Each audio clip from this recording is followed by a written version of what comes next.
Chapter 18 Roads to Safe Places. Perhaps the greatest faculty our minds possess is the ability to cope with pain. Classic thinking teaches us of the four doors of the mind, which everyone moves through according to their need. First is the door of sleep. Sleep offers us a retreat from the world in all its pain. Sleep marks passing time, giving us distance from the things that have hurt us. When a person is wounded, they will often fall unconscious. Similarly, when someone who hears traumatic news will often swoon or faint. This is the mind's way of protecting itself from pain by stepping through the first door. Second is the door of forgetting.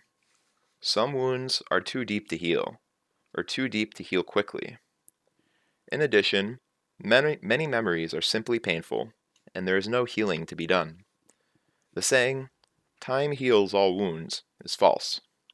Time heals most wounds. The rest are hidden behind this door. Third is the door of madness. There are times when the mind is dealt such a blow, it hides itself in insanity. While this may not seem beneficial, it is.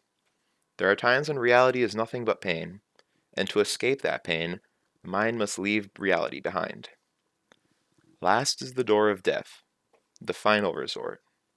Nothing can hurt us after we are dead, or so we have been told. After my family was killed, I wandered deep into the forest and slept. My body demanded it, and my mind used the first door to dull the pain. The wound was covered until the proper time for healing could come. In self-defense, a good portion of my mind simply stopped working, went to sleep, if you will. While my mind slept, many of the painful parts of the previous day were ushered through the second door. Not completely. I did not forget what had happened, but the memory was dulled, as if seen through thick gauze.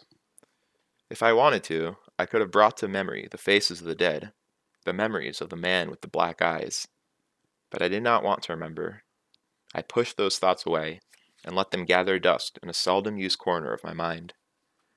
I dreamed, not of blood, glassy eyes, and the smell of burning hair, but of gentler things, and slowly the wound began to grow numb.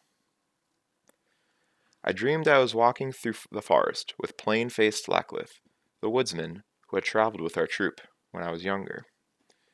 He walked silently through the underbrush, while I kicked up more noise than a wounded ox dragging an overturned cart. After a long period of comfortable silence, I stopped to look at a plant. He came quietly up behind me. "Sagebeard," he said. "You can tell by the edge." He reached past me and gently stroked the appropriate part of the leaf. It did look like a beard. I nodded. "This is willow. You can chew the bark to lessen pain." It was bitter and slightly gritty. "This is itchroot. Don't touch the leaves." I didn't. "This is baneberry.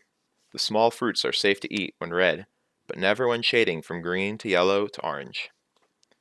This is how you set your feet when you want to walk silently." It made my calves ache. "This is how you part the brush quietly, leaving no sign of your passing. This is where you find the dry wood. This is how you keep the rain off you when you don't have canvas.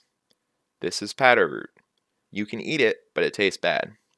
These," he gestured, "straight rod, orange stripe, never eat them.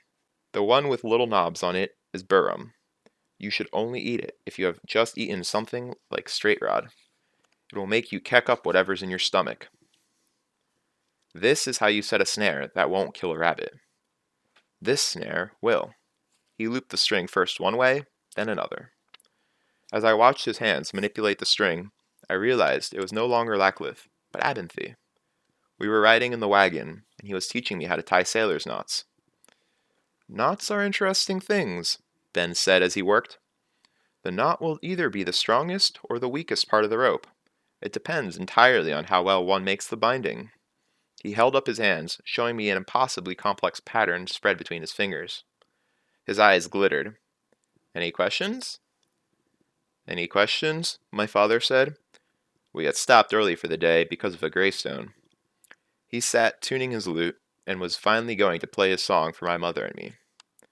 We had been waiting so long. "Are there any questions?" he repeated, as he sat with his back against the great gray stone. "Why do we stop at waystones?"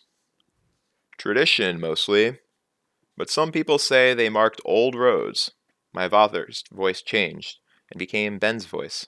"Safe roads. Sometimes roads to safe places, sometimes safe roads leading into danger." Ben held out one hand. Ben held one hand out to it, as if feeling the warmth of a fire. "But there is a power in them. Only a fool would deny that." Then Ben was no longer there, and there was not one standing stone, but many. More than I had ever seen in one place before. They formed a double circle around me. One stone was set across the top of two others, forming a huge arch with thick shadow underneath. I reached out to touch it, and awoke.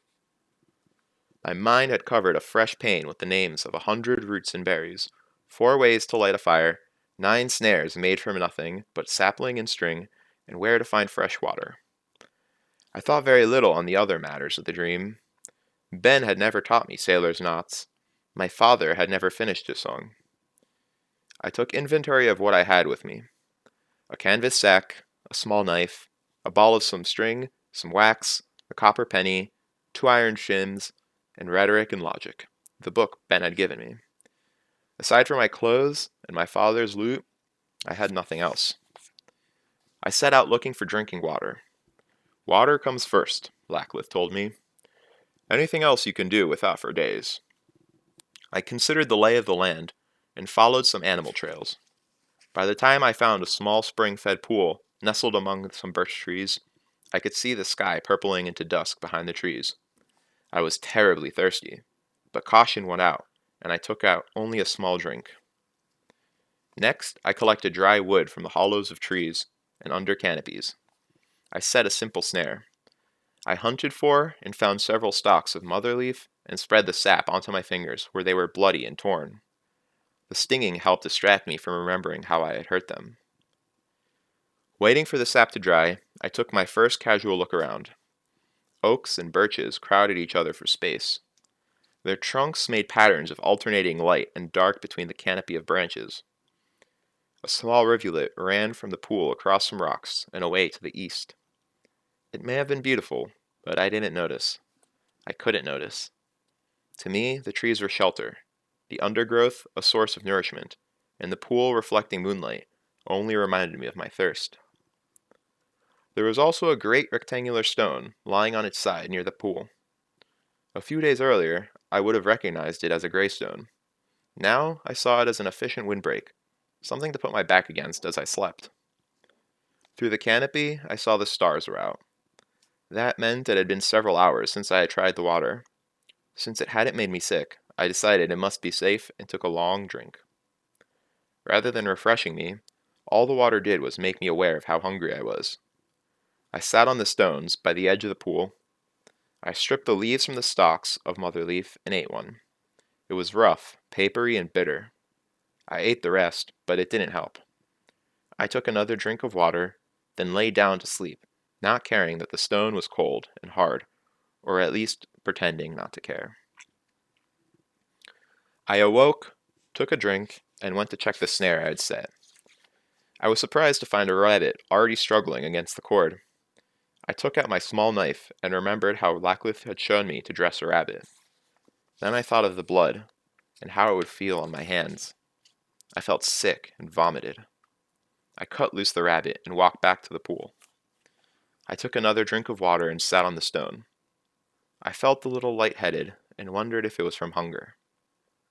After a moment, my head cleared, and I chided myself for my foolishness. I found some shelf fungus growing on a dead tree and ate it after washing it in the pool. It was gritty and tasted like dirt. I ate all I could find. I set a new snare, one that would kill.